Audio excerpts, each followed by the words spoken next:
Pada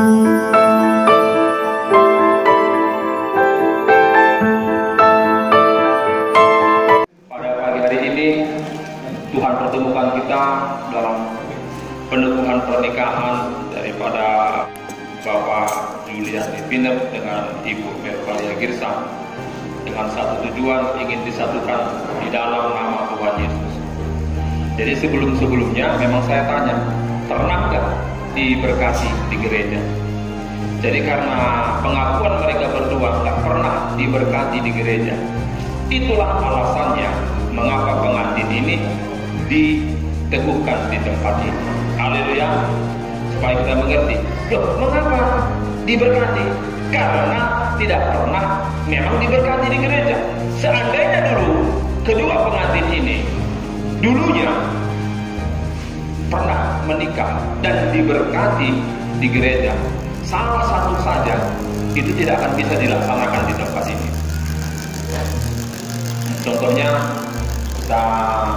Ibu Naya dulu menikah pernah diberkati di gereja, ataupun juga Bapak Naya dulu pernah menikah diberkati di gereja, itu nggak bisa lagi diberkati. Nggak ada pernikahan dua kali di gereja, cuma sekali seumur hidup. Kecuali apa kata firman Tuhan? Kecuali kematian. Makanya surat cerai dari Tuhan itu namanya kematian. Amin. Jadi banyak orang Kristen buta tentang pernikahan. Makanya mereka anggap remeh tentang pernikahan Kristen. Jadi di sini saya jelaskan apa itu tujuan Yesus dalam pernikahan kekristenan ini.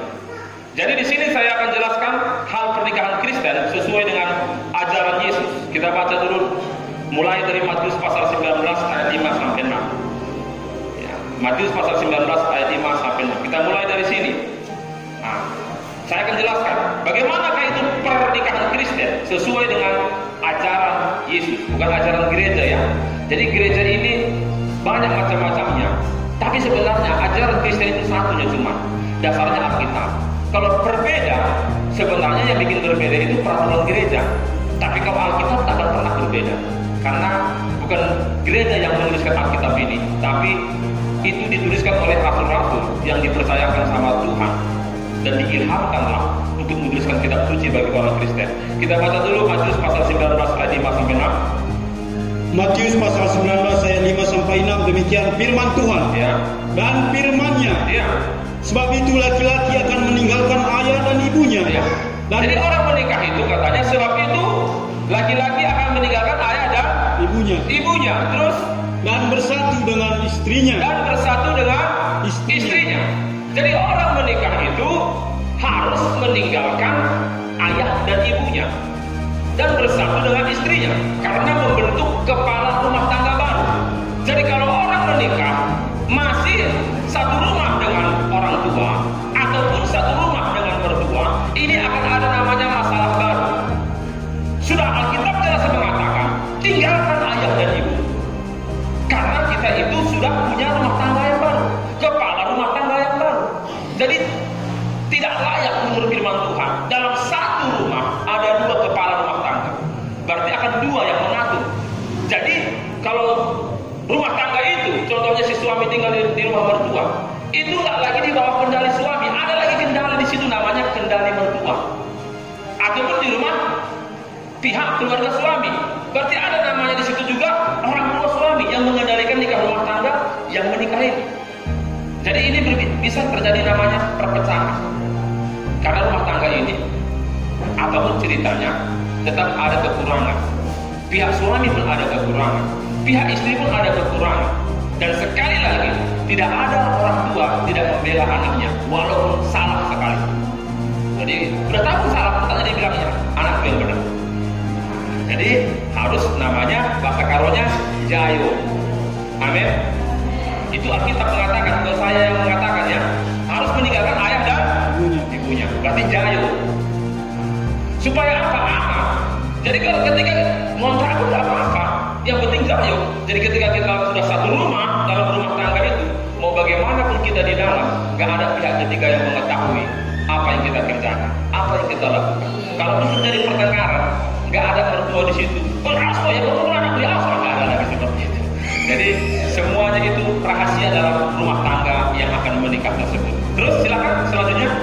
sehingga keduanya itu menjadi satu daging. Jadi orang menikah itu menjadi satu, semua menjadi satu, satu daging. Begitu juga belajar untuk menyatukan sifat, belajar juga untuk menyatukan cita rasa makanan, kan begitu. Satu suka pedas, satu tidak pedas, ini pun jadi masalah. Jadi harus satu, semua serba satu kalau sudah menikah. Amin. Satu rasa, satu penderitaan, senasib sepenanggungan, satu. Alkitab mengatakan harus menjadi satu. Termasuk yang ini, apa namanya, keuangan. Ini kadang-kadang suami istri berhutang satu dengan yang lain, pinjam uang murah. Inilah masalahnya. Tapi sudah menjadi satu, kok pinjam-pinjaman lagi suami sama istri. Kalau pacaran bolehlah pinjam uangmu, karena belum menjadi satu. Kalau sudah menjadi satu, semua serba satu. Senasib sepenanggungan, sependeritaan, satu keuangan. Apa namanya? Satu keuangan. Amin. Siapa bendahara dalam rumah tangga? Istri.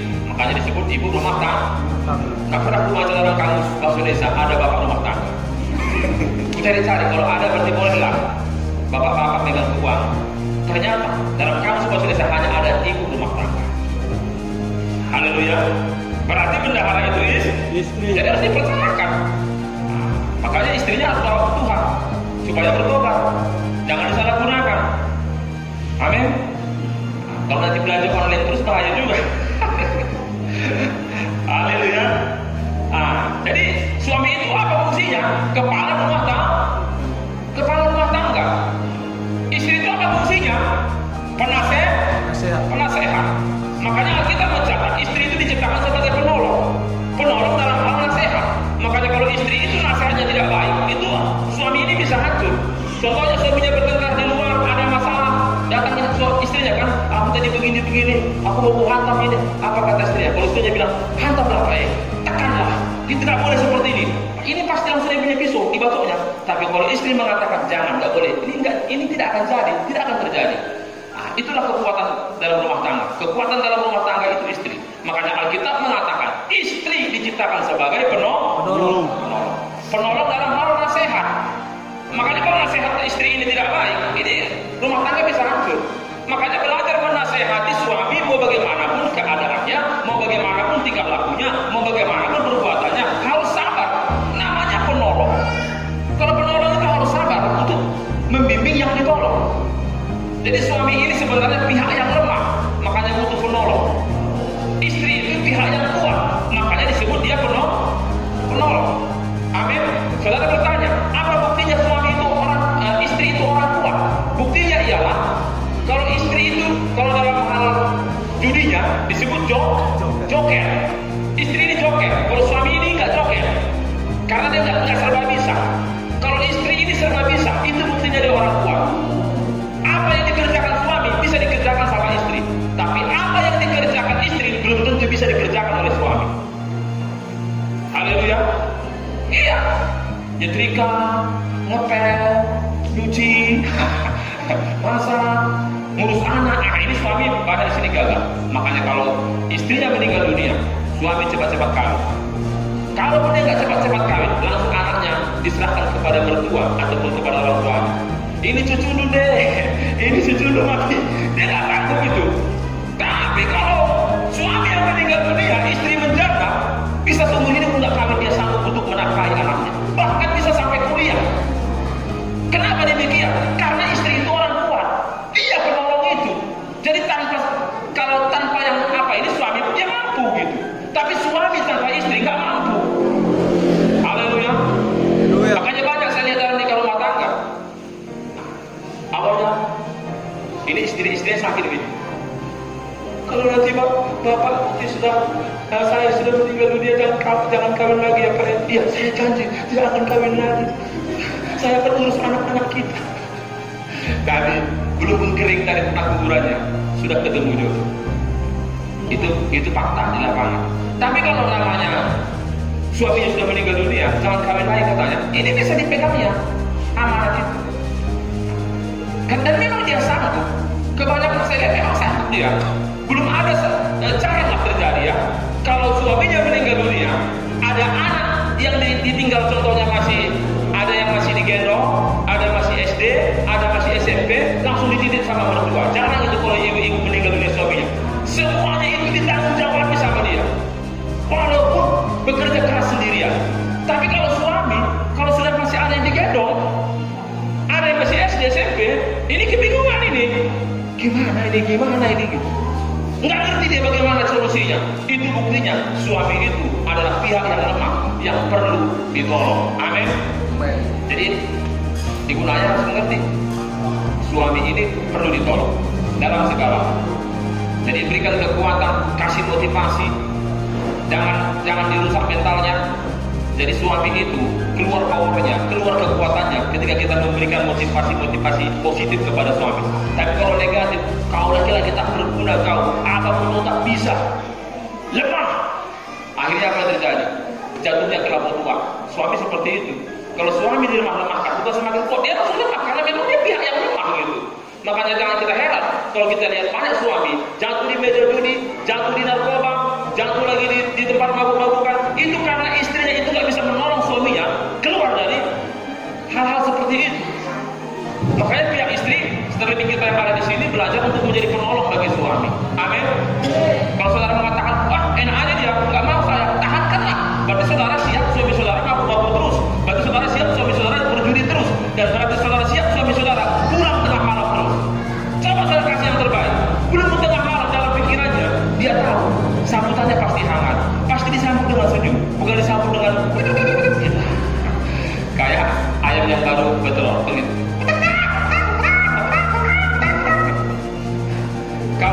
Kalau bagus sambutannya, ini pulang kerja ini ada kawannya, minum dulu.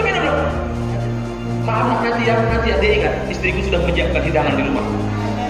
Tapi kalau begitu dia sudah, ayo katanya dalam pikirannya, ini apapun belum ada ini, sampai di saya pun nanti gini ya. Nah, makanya dibikinnya nantilah jam-jam 1 ke pulang udah tidur dia, begitu. Jadi di mana? Ini kesalahan siapa? Kesalahan istri. Kalau istrinya nggak mau bertobat, ya nggak mau bagaimana ya, tahankanlah. Pernikahan ini kalau dalam hal umur ini panjang. Masa saudara ingin menjalani pernikahan nggak bahagia seumur hidup? Haleluya. Berjuanglah bagaimana supaya rumah tangga saudara bahagia. Ini istri saya tinggal bikinnya loh, kado tinggal. Belum bilang awal tadi, surat nikahnya tinggal mau ditandatangani. Dalam panas. Saya kan manusia normal, tapi dalam hatiku ya saudara, berarti penolongku ini masih perlu juga pemulihan. Hanya saya juga harus belajar untuk menguasai diri.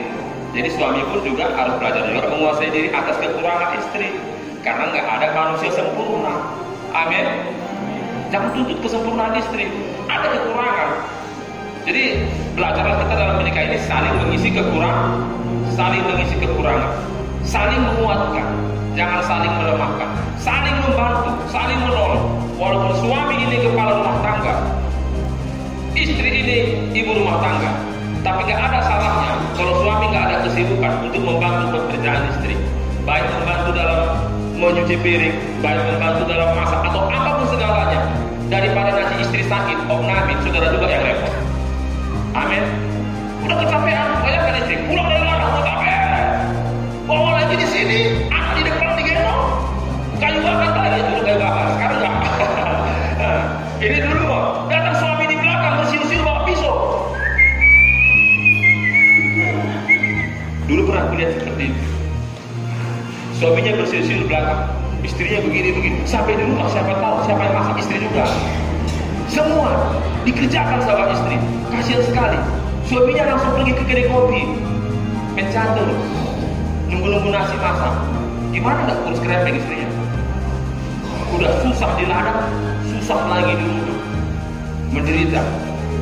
Makanya harus namanya saling menolong. Apalagi contohnya yang kawin muda, kalau istri lagi mengandung begitu, ya silakanlah ambil alih tanggung jawab istri itu selagi masih bisa diambil alih. Kecuali contohnya terlalu ada kesibukan yang lain. Amin. Haleluya. Seperti itu dalam rumah tangga. Kalau saudara ingin rumah tangga itu bahagia, banyak orang sampai meninggal dunia nggak pernah merasakan kebahagiaan di rumah tangga. Karena apa? Nggak mengerti tanggung jawab masing-masing. Istri pun nggak tahu dia apa tanggung jawabnya, suami pun nggak tahu dia apa tanggung jawabnya. Akhirnya ya jalani saja. Bagaimana cara menjalaninya? Ya kita lihat di dunia di luar sana suaminya sibuk dengan urusannya sendiri di luar sana, istrimu sibuk dengan urusannya sendiri di dalam rumah. Setelah itu pulang nggak pernah takapan, nggak pernah komunikasi. Tiba-tiba pagi-pagi udah berangkat ke ladang pun hanya ngomong sebentar, pulang lagi. Begitu terus sepanjang masa sampai meninggal dunia. Apakah itu yang saudara harapkan dalam pernikahan? Kan bukan. Seharusnya kan ada komunikasi yang baik, istri masak, suami sambil minum teh manis. Kalau ada anak yang mau dijaga silakan. Sambil ngobrol-ngobrol apa yang mau dimusyawarahkan, apa yang mau dirapatkan, apa yang mau ditanam, apa yang mau dikelola, kan enak. Ini nggak tahu apa yang mau dikelola. Pupuk pun nggak pernah dirapatkan, tiba-tiba beli gitu. Bukannya pupuk ini, aku bilang tadi ini pulang kau beli, apa yang jadi ribut? Kan gitu. Baru masalah pupuk. Belum lagi, ini kan. Jadi aku bilang nggak suka aku jahit terus. Sekali-sekali kan lele. Karena nggak pernah ngomong apa yang istri inginkan itu aja yang dia beli. Suami rupanya udah bosan ikan jahit, ingin lele. Tapi karena nggak pernah ngomong-ngomongan, akhirnya jahit terus, ribut. Makanya harus ada komunikasi. Amin. Komunikasi itu penting dalam rumah tangga. Perlu keterbukaan. Kalau namanya rumah tangga itu terbuka, itu hal yang wajar. Karena sudah menjadi satu. Haleluya. Terus namanya. Demikianlah mereka bukan lagi dua, Ya. melainkan satu. Kan sudah menjadi satu. Orang menikah itu sudah menjadi satu. Jadi semua serba satu. Jangan ada lagi pinjam dan pinjam antara suami dan istri. Amin. Terlebih kita semua yang ada di tempat ini, pinjam dulu uangmu. Besok ganti, setelah nanti gaji itu ganti, kata suaminya. Enggak lah, kapan semalam enggak jatuh ganti utangmu, katanya lagi. Aneh yuk, udah menikah kok masih pinjam-pinjaman. Jangan-jangan masih SKT lagi suami istri, nggak cakap-cakapan. Kalau namanya menikah itu semua harus serba satu. Amin. Sudah Alkitab tadi mengatakan dua menjadi satu. Terus sampai ayat berapa? Karena itu, apa yang telah dipersatukan Allah Ya. tidak boleh diceraikan manusia. Jadi karena itu apa yang dipersatukan Allah tidak boleh diceraikan oleh manusia. Jadi surat cerai dari Tuhan itu apa? Kematian. Tapi bagi orang yang dinikahkan secara Kristen. Loh, kalau nikah yang lain gimana Pak Pendeta? Itu urusan ajaran yang lain. Karena mereka orang yang menikah menurut agama yang lain, dia tunduk kepada ajaran agamanya. Makanya wajar dong mereka itu sampai 3 istri, 4 istri itu wajar. Karena memang begitu ajaran agamanya dan memang begitu keyakinannya dan tidak dosa menurut ajaran mereka. Amin. Saya kembali kepada ajaran Kristen. Kita Kristen kembali kepada ajaran Kristen. Ajaran Kristen itu cuma sekali menikah seumur hidup. Surat cerainya hanya kematian. Kepala desa nggak boleh menceraikan. Termasuk juga catatan sipil nggak boleh menceraikan. Walaupun keluar surat cerainya, tapi di surga belum keluar. Karena di surga itu surat cerainya apa? Kematian. Jadi kalau saudara minta surat cerai dari Tuhan, dimatikannya salah satu, baru sah. Kalau belum mati, itu pernikahan ilegal, tak resmi di mata Tuhan. Amin. Kalau ilegal kan, itu surat cerainya adalah kematian. Dalam Roma pasal 7 ayat yang kedua, kita lihat dulu sampai 3. Roma pasal 7 ayat 2 sampai 3. Roma pasal 7 ayat 2 sampai 3 demikian firman Tuhan. Ya. Sebab seorang istri terikat oleh hukum kepada suaminya, Ya. selama suaminya itu hidup. Jadi Pak Naya, Ibu Naya, kalau sudah disatukan dalam Tuhan, nggak boleh nikah lagi seumur hidup. Surat cerainya kematian. Kalau dulu pernah menikah dengan agama yang lain, mungkin surat cerainya cuma mental aja ya. Tahap 1, tahap 2, tahap 3 langsung sudah ketampah dia kan. Di dalam kekristenan nggak ada alat-alakan. Haleluya. Tapi jangan ditimek. Maka kata Pak Pendeta harus kematian, katanya harus kematian. Aku udah nggak lagi tahan lagi sama Bapak Naya ini. Harus diganti, biar bisa dipasu-pasu lagi. Timek misalnya di sisi kita putarin. Akhirnya tergenapilah apa namanya itu sandiwara Bapak Sofi kan gitu. Bapak Sofi itu kan ditimek sama istrinya.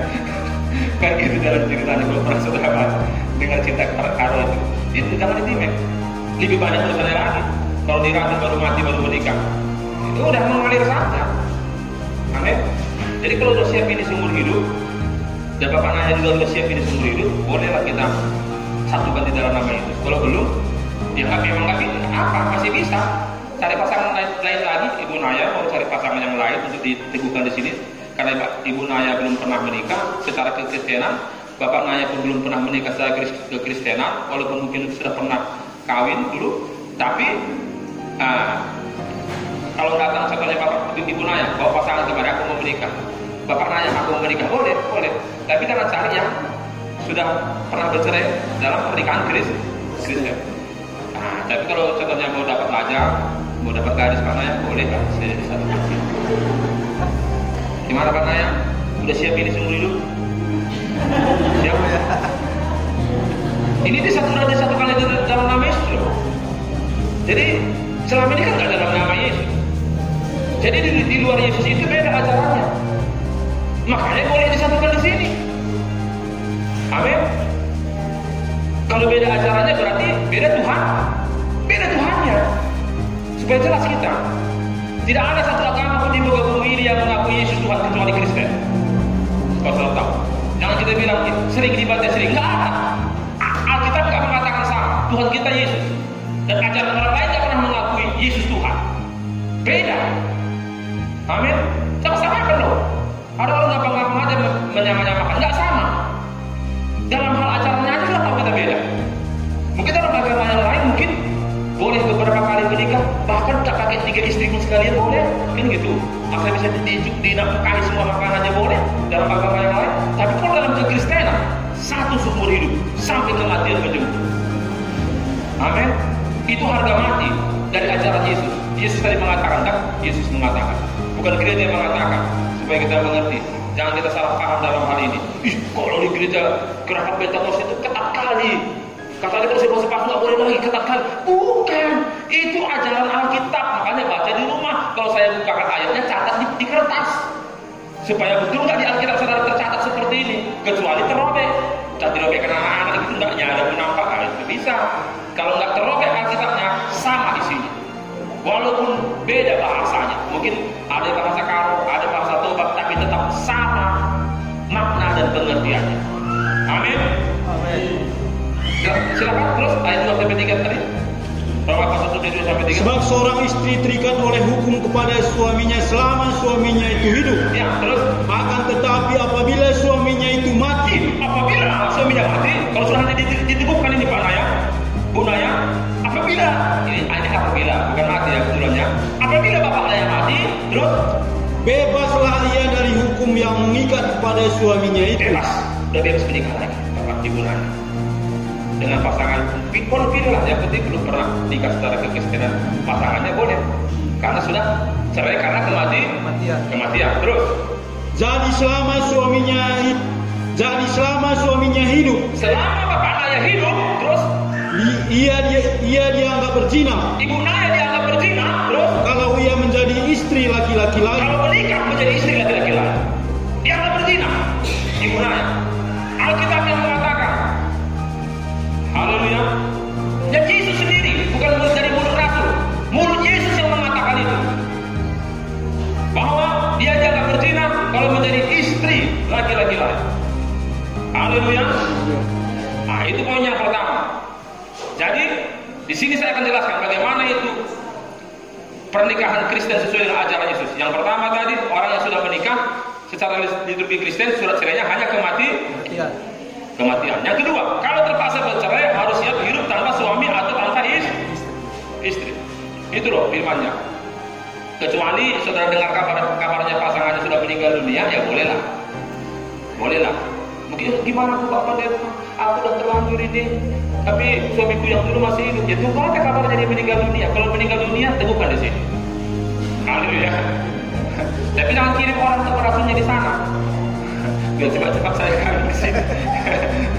Oh, kata Bapak Pendeta, aku utuslah orang ke sana untuk merasunya. Kalau enggak, saya undanglah pembunuh bayaran biar saya bisa kawin lagi. Jangan.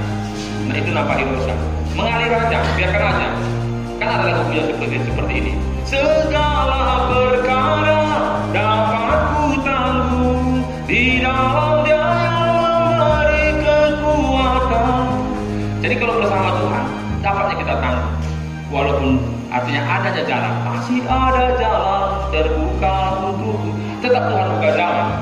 Jangan kita pakai pikiran kita untuk membuka jalan menyelesaikan persoalan kita, termasuk persoalan nikah kita.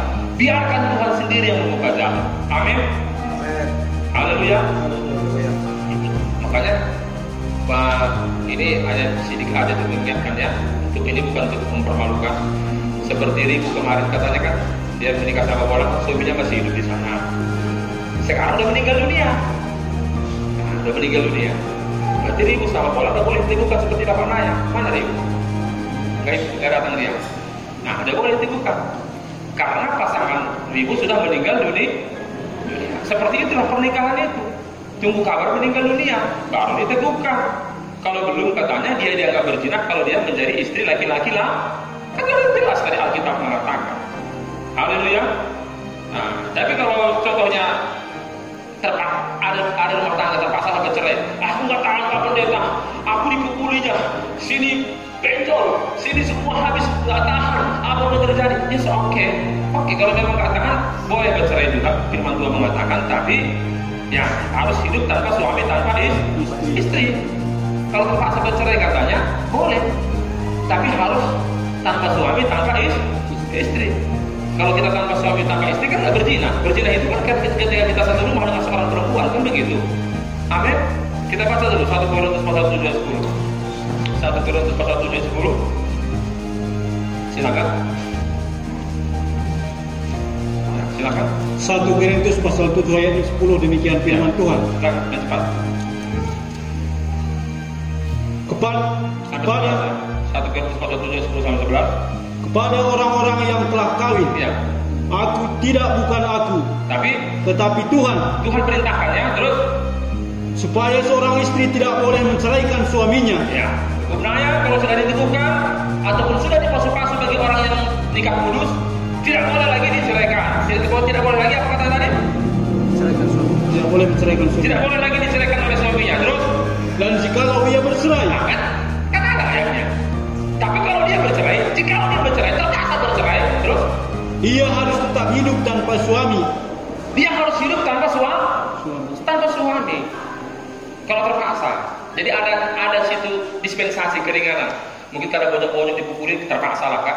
Tapi boleh lah katanya. Tapi harus siap hidup tanpa suami ataupun tanpa istri. Terus Atau berdamai dengan suaminya, ataupun berdamai kembali. Setelah lama berpisah berdamai kembali. Terus dan seorang suami tidak boleh menceraikan istrinya. seorang suami nggak boleh menceraikan istrinya. Terus hanya sampai di situ, sampai 11. Seorang istri nggak boleh menceraikan suaminya, seorang suami nggak boleh menceraikan istrinya. Amin. Jadi kalau terpaksa bercerai harus siap tanpa suami, tanpa istri. Menunggu kabar, boleh rujuk kembali ataupun menunggu kabar meninggal dunia baru boleh kawin lagi. Amin. Itu poin yang kedua. Yang ketiga,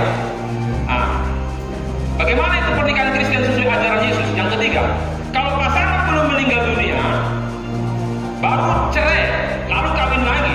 Sudah jelas tadi firman Tuhan mengatakan dalam Markus, kita lihat dulu Markus pasal 10 ayat 11. Markus pasal 10 ayat 11. Silakan. Markus pasal 10 ayat yang 11, demikian firman Tuhan. Ya. Lalu katanya kepada mereka, Ya, ini kalau belum meninggal dunia, lalu cerai kawin lagi, terus barang siapa menceraikan istrinya lalu kawin dengan perempuan lain, ya, barang siapa menceraikan istrinya, Bapak Naya sudah diteguhkan ini kan, baru Bapak Naya kawin lagi dengan perempuan yang lain. Ya, kenapa ini kan baru Bapak Naya ini sudah makin tua, ada lagi yang lebih cantik gitulah contohnya ini. Kalau diceraikan kawin lagi perempuan yang lain, apa kata kita? ia hidup dalam perzinahan terhadap istrinya itu. Jadi Bapak Naya nanti sudah hidup dalam perzinahan dengan istri itu. Seumur hidup katanya. Sampai berpisah kembali ataupun sampai meninggal dunia pasangan yang pertama, kan begitu. Terus Dan jika si istri menceraikan suaminya sekarang giliran istri menceraikan suami lagi, terus dan kawin dengan laki-laki lain, kawin dengan laki-laki yang lain, Ibu Naya. Padahal sudah disatukan dalam nama Yesus. Terus ia berbuat zina. berzina lah, Ibu Naya dengan laki-laki lain. Haleluya. Kecuali pernikahan mereka dulu tak pernah disatukan di dalam nama Yesus. Kan begitu. Kan artinya kan Dulunya nikahnya bukan nikah Kristen. Contohnya dulu mungkin nikah adat aja nggak ada dipasu-pasu, ataupun nikah agama lain, agama apa, Buddha, Hindu apapun, tapi nggak pernah dipasu-pasu. Jadi seperti itu boleh dipasu-pasu di gereja. Seperti pasangan di depan saya ini, saya tanya, pernah nggak dipasu-pasu di gereja? Termasuk di gereja Katolik sekalipun, itu tidak boleh disatukan lagi di gereja. Kalaupun disatukan, nggak bisa mengubah keputusan Tuhan, karena bukan kita yang, karena kita nggak bisa mengubah Alkitab. Alkitab tidak begitu kata-katanya. Jadi yang membuat itu berubah hanya pendeta ataupun hanya gereja membuat aturan sendiri. Jadi walaupun disatukan, suatu orang yang sudah pernah menikah, mungkin dia dulu pernah menikah dalam kekristenan, atau salah satu lagi di sana suami pernah menikah dalam kekristenan, disatukan itu nggak ada artinya, nggak ada gunanya. Karena Alkitab mengatakan apa yang disatukan Allah tidak boleh diceraikan manusia. Jadi kalau contohnya Bapak Naya saya sudah pernah dulu dipasu-pasu, saya ini memberkati pernikahannya atau merestui perzinahan mereka? Merestui perzinahan. Hah? Merestui. Kalau contohnya Bapak Naya dulu pernah menikah dipasu-pasu, saya begini kan, apakah saya ini memberkati pernikahan mereka atau merestui perzinahan mereka sesuai Alkitab? Merestui perzinahan. Merestui perzinahan mereka. Kalau begitu pendeta ini masuk neraka atau masuk surga? Neraka. Itu harus perlu dijaga itu. Itu yang saya nggak mau. Makanya saya mau bagaimanapun kata, kalau saya tahu salah satu sudah pernah menikah secara Kristen, saya nggak berani. Karena mereka nanti menikah tapi aku masuk neraka. Karena sudah merestui perzinahan mereka. Karena kita mengatakan apa yang disatukan Allah tidak boleh diceraikan manusia. Barang siapa menikahi istri yang diceraikan suaminya, suami yang diceraikan istrinya, mereka telah berzina dengan pasangannya. Berarti kalau saya satukan, berarti saya meresmikan perzinahan mereka, merestui perzinahan mereka. Secara tidak langsung, mereka berbuat dosa. Saya pun kena akibatnya. Saya sebagai pendeta pun kena akibat daripada dosa yang menikah itu. Maka saya tanya, Bapak Naya belum pernah saya tanya kembali Pak Naya, belum pernah kan menikah di gereja? Ibu Naya? Jujur? Karena saya juga ini terlibat di dalam pernikahan ini. Dicatat di surga. Pendeta Sinu Haji pernah memisahkan apa yang disatukan Tuhan, katanya.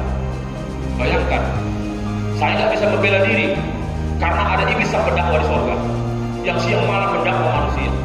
Dicatat, iblis pun nggak luput catatannya usia. Dia pun nggak luput. Sama seperti pemilihan pilkada kemarin, ada tim sukses masing-masing juga yang mencatat. Tim sukses sebelah sana mencatat, sebelah sini mencatat. Berarti datanya valid gitu loh. Nggak, kalau bilang ini datanya, datang dari sana ini gitu. Nah, jadi kalau kata Tuhan, dia dulu kok menikahkan yang nggak pernah bercerai, apa kata setan? Ini datanya, ini faktanya, ini valid, ini loh Yesus valid datanya. Ini fakta. Ini dulu saksinya, ini saksinya katanya. Dibuka lagi filmnya, videonya, bahwa dulu pernah menikah secara kekristenan. Contohnya Ibu Naya dulu pernah menikah, contohnya di GBKP, contohnya kan. Enggak, Bapak Naya dulu pernah menikah di Katolik, tapi enggak pernah katanya. Tapi sebenarnya kalau mereka itu nggak jujur, sebenarnya saya nggak bisa kena imbas dosa sebenarnya. Karena saya sudah tanya betul-betul, kalau tidak tanya, ya nggak masalah. Itu tanggung sendiri dosanya. Karena nggak jujur. Kecuali saya tahu, tapi saya nikahkan hanya karena pengaruh kuasa atau banyak masalah hepeng. Tahu hepeng kan? Masalah duit, mungkin ya. Saya nggak bisa kata pendetanya. Jangan begitu lah Pak Pendeta. Mau berapa kehidupannya supaya bisa? Disarankannya lebih banyak. Oh nggak bisa. Saya takut berdosa. Disarankan lagi lebih banyak. Udah aku bilang nggak bisa. Bagi kedua kan? Udah aku bilang nggak bisa. Lebih banyak lagi. Ya nggak apa-apa lah. hanya jangan promosikan keluar ya. Takutnya nanti datang lagi seperti kalian di gereja kita ini kan. Tapi secara tidak langsung dipromosikan lagi. Ada gereja jangan panci nak toko. Mau kita masuk paku jangan panci gitu. Datang ada semua orang untuk dipaku-paku di gereja itu. Bayangkan.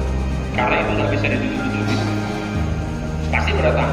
Dulu bisa, yang Syami bisa, Pak Pendeta masa kami nggak bisa kata. Itulah pegangannya. Jadi sekali berbuat salah, seterusnya dipegang orang kesalahan itu. Haleluya. Haleluya. Makanya saya kalau orang menikah, gampang susah lah di tempat ini, gampang susah. Dibilang orang, gampang di GGP. Oh, karena belum tahu dia syaratnya. Apalagi yang nikah kudus atau menikah pemuda remaja, agak sulit. Walaupun dari gereja tetangga Lumpang, agak sulit. Banyak sekali persyaratan yang harus dilewatinya. Kalau bisa dilewatinya, mantap lah ini. Ini kan ada jemaah nggak seberapa sulit, ya tinggal di apa aja, dilayani sesuai dengan ajaran Yesus. Amin. Haleluya. Nah, ini dia tadi firman Tuhan tadi mengatakan bahwa harus hidup tanpa suami. Jadi kalau pasangannya belum meninggal dunia, lalu cerai, kawin lagi, katanya sudah berarti kecuali pernikahan mereka dulu nggak pernah disatukan di dalam nama Yesus. Contohnya tadi dulu hanya nikah adat saja boleh dipasukan kembali. Dulunya hanya nikah agama lain boleh dipasukan lagi di sini. Nah, begitu dia gunanya. Amin.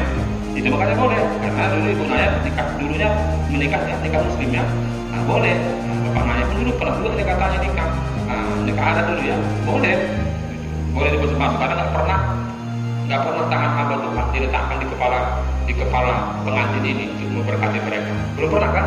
Tangan pendeta kan? Baru ini kan? Ya puji Tuhan, haleluya. Amin. Berarti itu adalah berkat yang akan saudara terima nanti untuk dicurahkan sama Tuhan dari surga.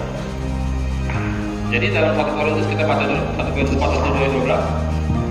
1 Korintus 4:1-12. Silakan. 1 Korintus pasal 7 ayat yang ke-12, demikian firman Tuhan.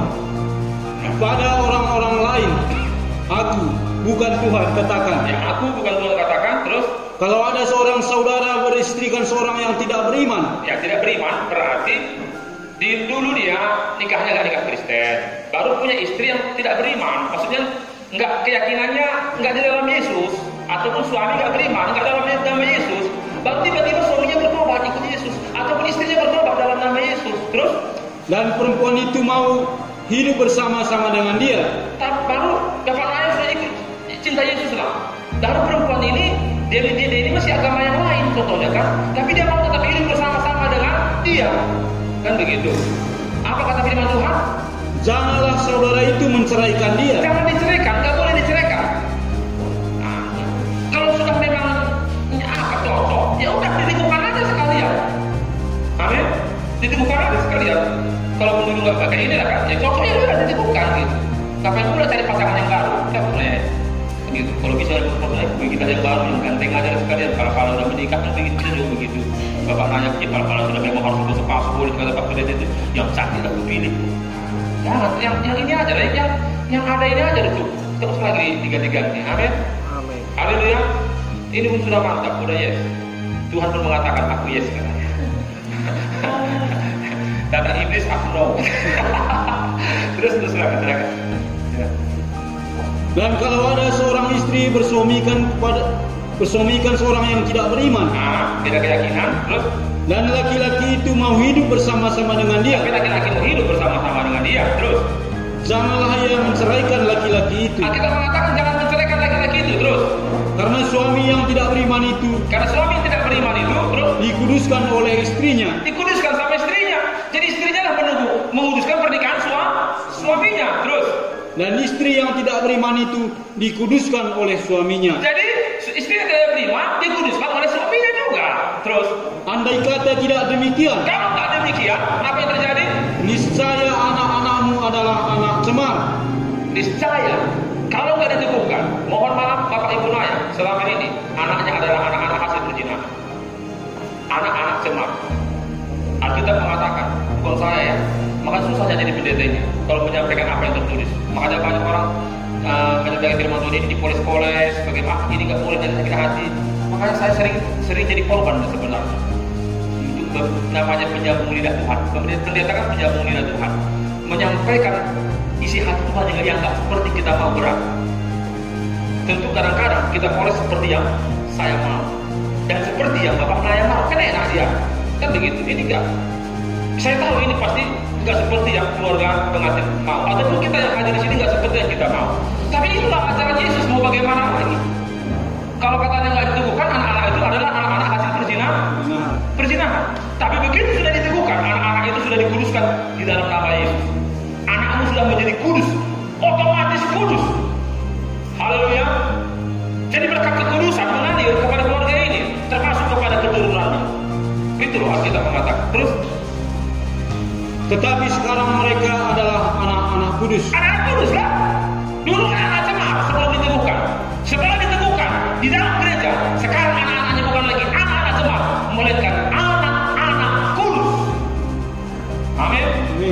Dikuduskan semua anak ibu Naya, dikuduskan semua anak bapak Naya. Kutuk yang selama ini mengalir kepada mereka diputuskan oleh Tuhan. Termasuk juga kutuk-kutuk yang membuat mereka sengsara dalam pernikahan. Haleluya. Diputuskan dalam nama Yesus. Itulah fungsinya peneguhan pernikahan ini. Haleluya. Terus, tetapi kalau orang yang tidak beriman itu mau bercerai, tapi kalau bercerai, bayangkan ini. Kalau mau bercerai, terus biarlah ia bercerai. boleh bercerai. Kalau namanya belum berarti masuk. Boleh bercerai. Bukan saya mengatakan, kita mengatakan. Sekarang aja boleh bercerai. Bapak-bapak sama ibu Naya kan belum disatukan. Belum ada ikatan cerai kematian dari surga. Terus, Dalam hal yang demikian, saudara atau saudari tidak terikat. tidak terikat dosa. Kalau mau bercerai, terus. Tetapi Allah memanggil kamu untuk hidup dalam damai Tapi sejahtera. kan Tuhan ingin kita hidup dalam damai sejahtera, bukan ribut-ribut gitu loh. Terus, Sebab bagaimanakah engkau mengetahui, hai istri, bagaimanakah kau mengetahui, hai istri, ibu Naya? Terus, apakah engkau tidak akan menyelamatkan suamimu? apakah kamu tidak akan menyelamatkan suamimu yang belum mengenal Tuhan? Kalau tahu dia ini masih jauh dari Tuhan, bawa mereka datang dan bawa bapak Naya datang kepada Tuhan. Setelah itu, teguhkan pernikahan biar bapak Naya juga menerima berkat Tuhan. Kan begitu kata Alkitab ini. Terus, Atau bagaimanakah engkau mengetahui, hai suami, hai suami, terus. apakah engkau tidak akan menyelamatkan istrimu? Apakah bapak Naya tidak ada dia menyelamatkan suami? Kebetulan bapak Naya lebih rohani daripada istrinya. Ya, kalau memang ini menyelamatkan istri, teguhkanlah pernikahannya. Amin Pak Naya. Supaya istrimu diselamatkan Tuhan. Terus, Ayat yang ke-17. oh hanya sampai di situ ya? Ya hanya sampai di situ. Jadi artinya dalam pernikahan itu satu dengan yang lain harus menyelamatkan pasangannya. Kalaupun nggak hanya harus bercerai, kalaupun dulunya nggak pernah dibasuh-basuh, kalau itu sudah cocok, itulah dilanjutkan untuk menjadi pasangan seumur hidup. Amin. Haleluya. Jadi itu yang Tuhan mau dalam hidup kita. Tapi kalau sudah terlanjur, seperti yang saya bilang tadi, aku sudah terlanjur Pak Pendeta, gimana ini pasanganku masih hidup dulu, aku sekarang menikah lagi, gimana Pak Pendeta? Tunggu waktunya Tuhan. Saya kan bukan Tuhan. Jadi seperti banyak cara Tuhan untuk memulihkan nikah kita. Tapi jangan tanya saya. Banyak cara Tuhan. Jadi manusia hanya tahu satu cara, tapi Tuhan tahu banyak cara. Jadi kita serahkan aja sama Tuhan bagi itu sudah terlanjur. Seperti yang saya bilang tadi, seperti dia pulang kan, meninggal tiba-tiba meninggal dunia suaminya di Medan, udah bisa dia diberkati di gereja. Kalau mau ya, mana bisa dipasang-pasang. Ribu dia bisa langsung teguhkan.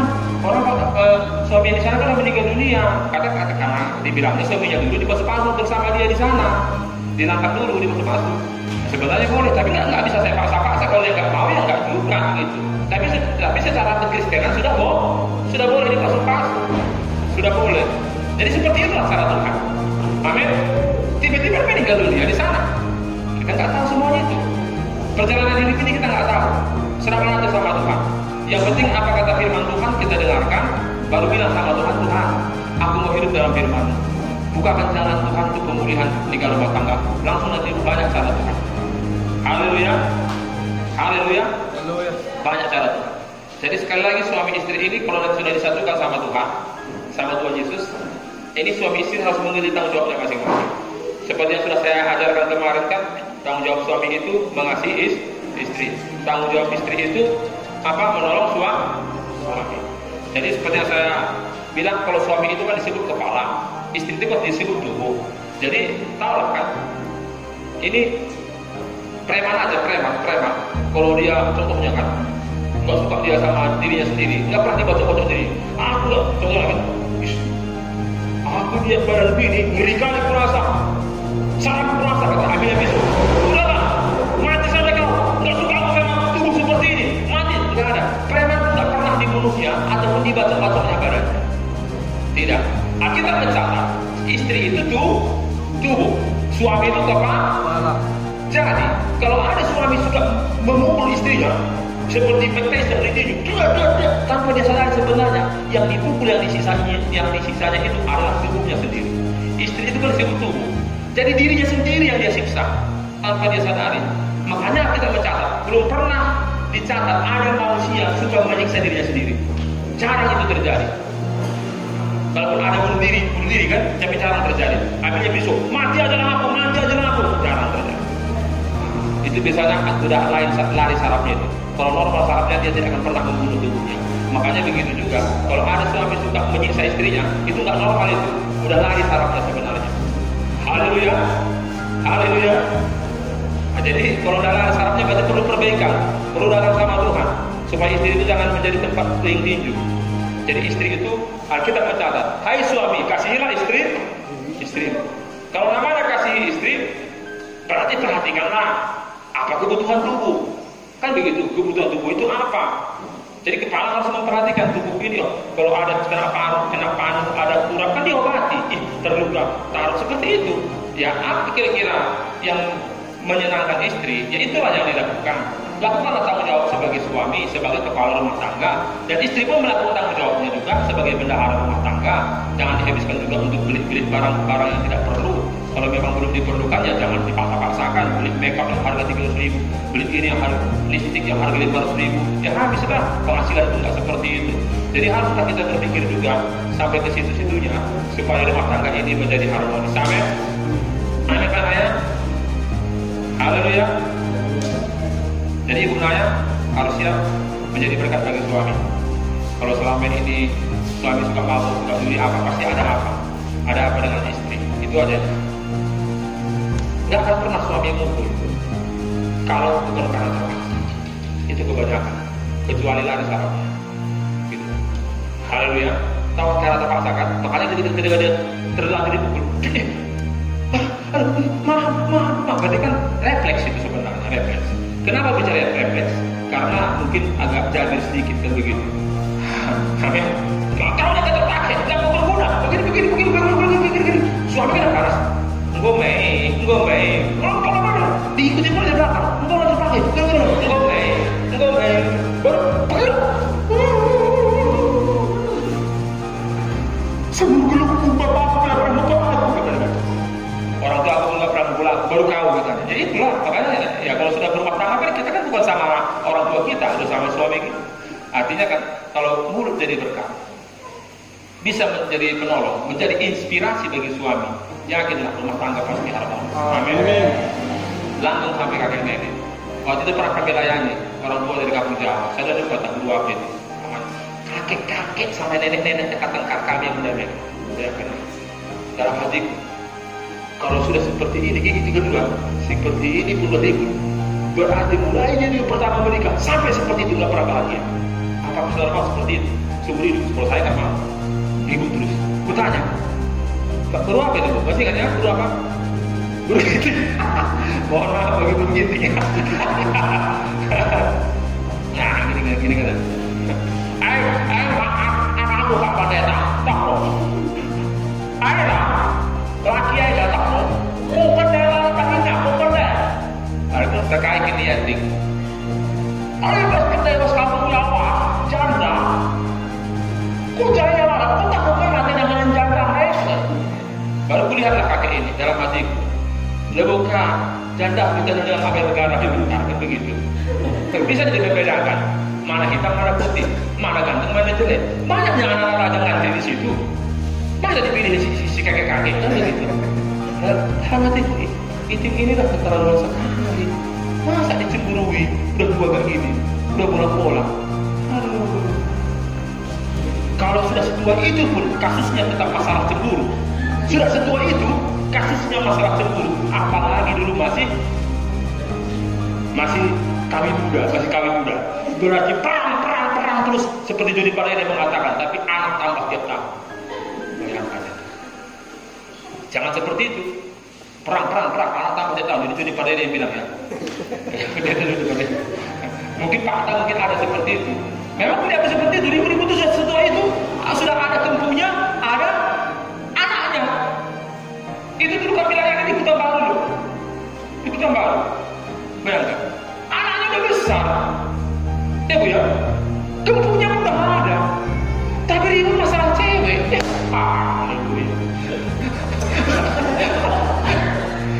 Ribut masalah cewek. Aku enggak lagi seperti itu. seperti itu. Karena Pak Raya masih belum 2 kali kan begitu. Jangan ada lagi masalah cewek ataupun masalah pria cowok, pria ganteng dalam masalah rumah tangga. Amin. Itu biar selesai, sudah selesai semua, sudah berlalu. Masa lalu biarlah berlalu, kata siapa itu? Nah, yang masa lalu biarlah berlalu, jangan kau ingat-ingat lagi. Ini dia. Kalau orang dunia pun tahu dia, masa lalu biarlah berlalu. Masa anak Tuhan masih ingat-ingat masa lalu? Janganlah, kita harus jangan kalah sama orang dunia. Amin. Kita anak Tuhan, makanya kita mencatat, lupakanlah apa yang ada di belakang dan arahkanlah hatimu kepada apa yang ada di depan. Jadi sekarang raih masa depan, jangan lagi raih masa belakang, karena yang sudah dilewati tak akan terulang kembali, tak akan terulang lagi kembali makanya. Nah, makanya kalau ingin meraih masa depan, ke depan aja, seriuslah bekerja.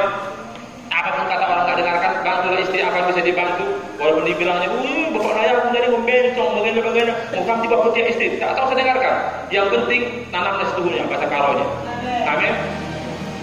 Saudara, banyak orang kebocoran berkat sebenarnya karena dosanya. Nah, contohnya ada botol, sini dulu, botol minuman. Nah, ini dia. Ini berapapun penghasilan dari atas masuk, kalau ini bocor, lebih besar bocornya, nggak ada artinya. Makanya bapak ibu ayah pun nanti mau berapapun penghasilan, tahu bocorannya di mana? Penghasilan ini, penghasilan pun nanti 200.000 satu hari, baru bocornya di judi sekian, bocornya di mabuk sekian, bocornya belum lagi di rokok sekian, belum lagi bocornya di mabuk tua sekian, belum lagi bocornya sakit penyakit sekian. Bayangkan kan banyak bocornya.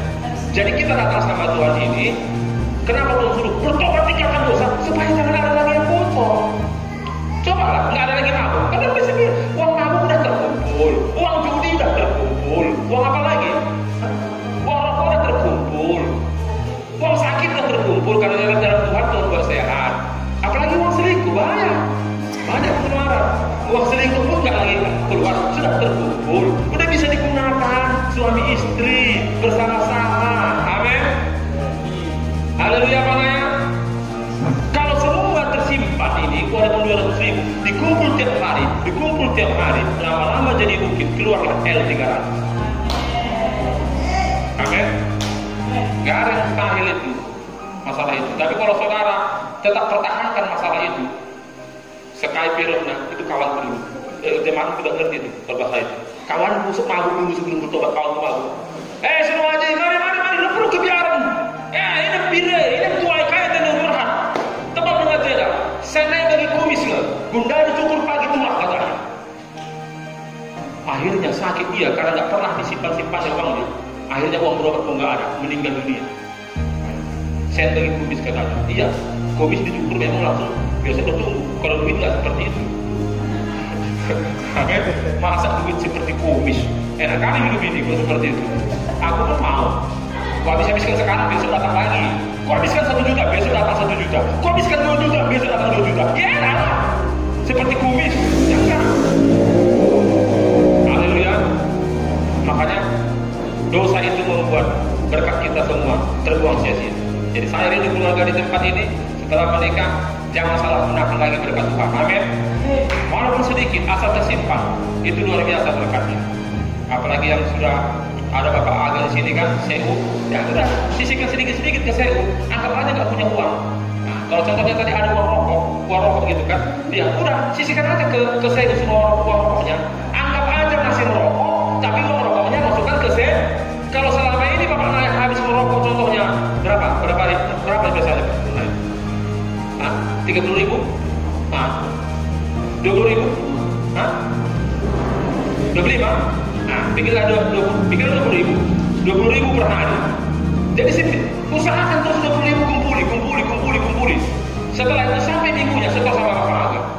Sampai minggunya setor. Ini baru rokok ya. Kebocoran uang rokok disetor semua. Tahankan nggak merokok, setor terus. Saya yakin Bapak Aga, Supra X pasti bisa dikeluar. Dalam tempo setahun atau 2 tahun ya, keluar Supra X. Bayangkan. Tapi apa rutinnya? Store terus. Apalagi uang judi pun disetor, uang nabung pun disetor semua ke Segu. L300 pasti keluar. Itulah makanya perlu kita ikut Tuhan supaya jangan bocor-bocor lagi berkatnya. Amin. Anak Tuhan tidak ingin Tuhan bocor berkatnya. Bukannya kita kekurangan berkat, tapi berkat kita dimakan sama setan. Haleluya. Makanya ada istilah uang setan dimakan setan. Karena apa? Masih banyak dosa yang kita lakukan. Karena dosa itu yang makanya habis semua. Apalagi datang teman-teman. Paling jongkok sama enak masa. Soal debit kita minumlah piringnya sekali. Tua, anggur merah kata kawan-kawannya kan. Baru paling jauh dia kan habis ke situ. Bangga pula dia dapat puji-pujian. Saya mata pun. Pulang-pulang lepas dompet. Datang istri. Siapa ngasihin dompet apa iya beganda ribut. Apakah seperti itu saudara mau seumur hidup? Kan enggak. Amin. Makanya jangan mau dipuji-puji kalau tujuannya untuk menghabiskan. Haleluya. Segala sesuatu harus dijaga semua. Saya rindu orang Kristen itu diberkati. Orang Kristen bukan yang kekurangan berkat. Orang Kristen kelimpahan berkat hanya karena disalahgunakan berkat itu. Haleluya. Makanya perlu sungguh-sungguh datang sama Tuhan biar berkat itu tinggal dalam hidup kita.